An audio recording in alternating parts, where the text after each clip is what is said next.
That's all you have to say? That's all you have to say? Well, I'm kind of giving it to you guys to bat around a bit. Give me your thoughts on... I think that Tim Cook immunized it. He was the first to say, look, I don't know what the downside's going to be. And that's how we started this week, right? Yeah. And people didn't go out and blow it out because people are convinced that this is going to be like Ebola, like SARS, like MERS. It's going to be solved. When I speak to drug companies, and I speak to the CEOs of drug companies, no one has anything. Really confident people are saying, we don't have it, it's very hard, keeps morphing. Well, they don't have it. China's adjusted the number of cases 3 times this month alone, so that's thrown their legitimacy of their data into question. And then this, did you see this? The Chinese ambassador to Russia said it'll be eradicated in a month's time. We will win a complete victory, was the quote. Complete victory. Yeah, okay. Look, I want... Do you know I search every night? My wife drives my wife crazy. I go to every one of the sites to see, you know, I go to the Lancet and the CDC and the JAMA, Whamma JAMA, and I go to my doctors, and I've got some great guys who are involved with the Fauci types. I keep hoping to hear something good. No one will give me anything good. No one. I'm begging for it. David, it's a podcast. You got to say something besides nodding your head. Oh, David nodding head. Do you just antagonize me? No, I don't. I don't know why you see it that way, but you know what? I am going to mention your favorite stock. Oh, if you go there, I'm leaving. I'm going to get up, and I'm going to go. No, if we you have to discuss this. It's down another 1.7%. You're going to go there?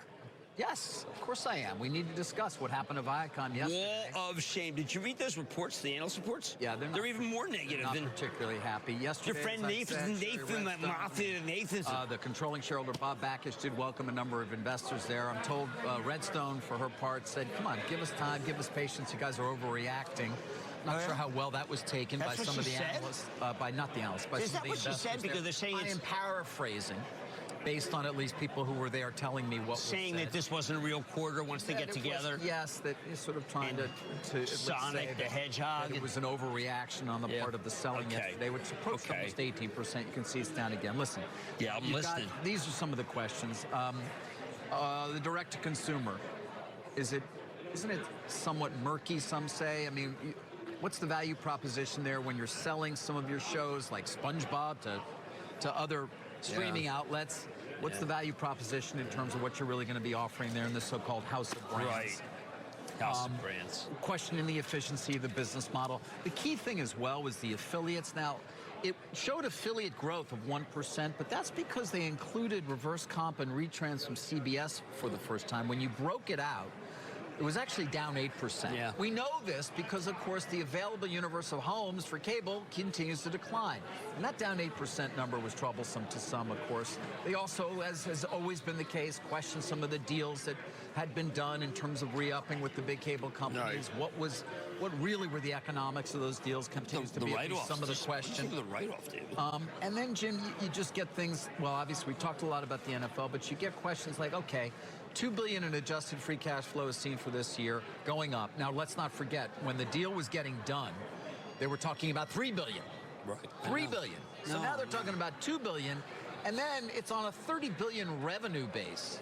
And so on an earnings base, yes, it is cheap, which is why you had so many value investors move into this stock. But on an adjusted free cash flow basis, now, obviously, that is seen growing dramatically. What, 3 terms, 18 billion debt? 9 times. 18 billion debt. You got a good amount of debt. You owe $500 million in dividends every year to National Amusements, or something approaching that. Right. You know, by contrast, for example, Discovery's got $11 billion in revenues and about $3+ billion in free cash flow. I know. So it's interesting. They talked about doing opportunistic. Well, they did buy some stock back, opportunistic stock buyback, but. I read that, David. Now, but this is when negativity sort of crests sometimes, and everybody has terrible things to say. I know. That's your hope. Your hope is that it can't be worse. But there's Greenfield on the conference call saying, listen, you're not going to be able to get carriage for because Disney Plus is doing so well against your programming for Nickelodeon. You've got people obviously saying they can't get the NFL deal, even though they continue to say that they have a great relationship with the NFL. Right. The write-off was the economics of it, what it'll do to free cash flow if they Plum do. really they have worth? to pay for Pluto. Right, Pluto. What's Pluto worth? But Dopey. right. You know, Are you really going to, you didn't bring back the wall of shame last night. I said if this one doesn't come back up, the wall of shame will be activated. It was not pleasant. I lost my temper last night. I know that. My executive producer, Regina Gilgan, was quite surprised that I was as upset, but I'm very upset. I hurt my charitable trust. I hurt people. I believed I was wrong. Sometimes you just get had. Guys, I did want to also... That's it? You're just done with that? You're not going to maybe mortify me anymore? I'm going to do a favor report on HP, on this decision by HP, of course, to put a poison pill in. That came late yesterday. They put a pill in, not perhaps unexpected by some, because this is a company without a staggered board. Of course, just to set everybody again, remember, $24 is the bid from Xerox. They're challenging all the directors on the board who are up for election. That is the entire board of directors, of course. On Monday, by the way, HP is going to report earnings. After the bell, we'll be focused on those. We'll see whether the company gives anything more there in terms of a plan that goes beyond a year or two. Unclear exactly what will be offered, but there is an expectation perhaps it's going to be more than just simple earnings on Monday. But those will be important, of course, in and of themselves as this battle continues to rage. Okay, they put the poison pill in.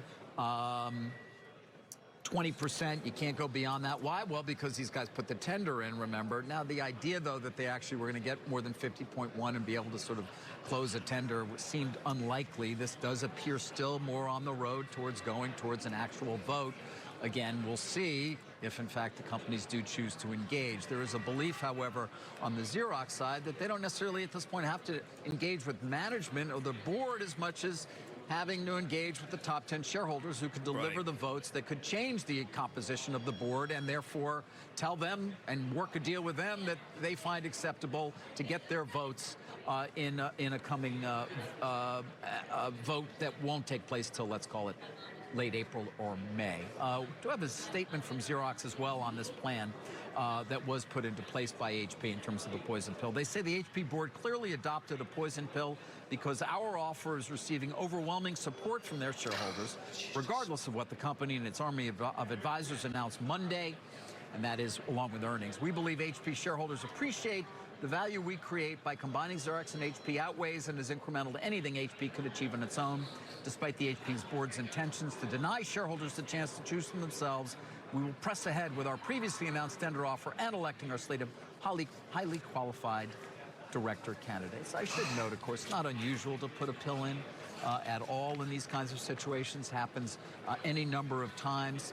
What is somewhat different is, remember, we used to have staggered boards a lot. We don't anymore. How this will be viewed from a governance perspective when the votes do come in and from those at ISS and others who weigh on those votes too will be interesting because poison pills not typically well viewed from governance, of a governance side of things. And then you got Icahn. He's in favor of John Visentin running this combined company. He's an 8+% holder of HP shares. He plays an important role here. And don't forget Darwin Deason over at Xerox, who'd roll into any deal, of course, as a significant shareholder. I have a statement from him, too. Deason telling me, I'm not a seller of Xerox, I'm a buyer of Xerox.